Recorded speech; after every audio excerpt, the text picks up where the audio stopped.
તો અમદાવાદના ભાડજના હરે કૃષ્ણ મંદિરમાં રાવણ દહનનું આયોજન કરાશે। મંદિર પરિસરમાં થશે રાવણ દહન। 60 ફૂટ ઊંચા રાવણ, મેઘરાજ અને કુંભકર્ણના પૂતળાનું દહન થશે। હજારોની સંખ્યામાં ભક્તો મંદિરમાં પહોંચશે। રાવણ દહનનો આજે કાર્યક્રમ યોજાશે।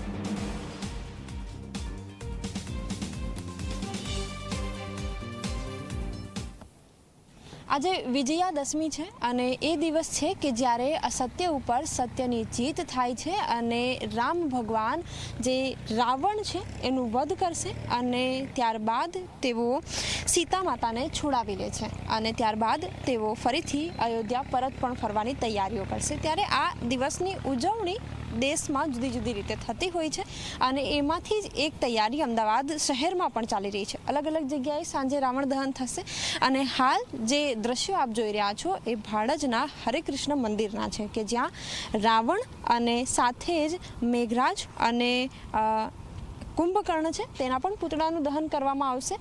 મહત્વનું છે કે 60 ફૂટ ઊંચા જે રાવણ અને કુંભકર્ણ તેમજ જે પૂતળા છે એનું દહન કરવામાં આવશે અને ત્યારબાદ એક માન્યતા એવી છે કે માત્ર રાવણના પૂતળાનું નહીં પરંતુ એક સાંકેતિક દહન થઈ જાય। આપણામાં જે અવગુણો છે, જે કામ છે, ક્રોધ છે, એવી જે લાગણીઓ છે કે જે સમાજને નુકસાન કરે, જે આપણને નુકસાન કરે, તો એનો પણ આ અગ્નિમાં બળીને એ પણ રાખ થઈ જાય અને આપણે એક સારા માર્ગે પ્રસ્થાન કરીએ એ પ્રકારના આસ્થા સાથે, એ પ્રકારની ભક્તિ સાથે જે રાવણ દહન છે એ કરવામાં આવશે ને મોટી સંખ્યામાં, હજારોની સંખ્યામાં લોકો અહીં પહોંચશે એ માટેની જ તૈયારીઓ અત્યારે અહીં ચાલી પણ રહી છે।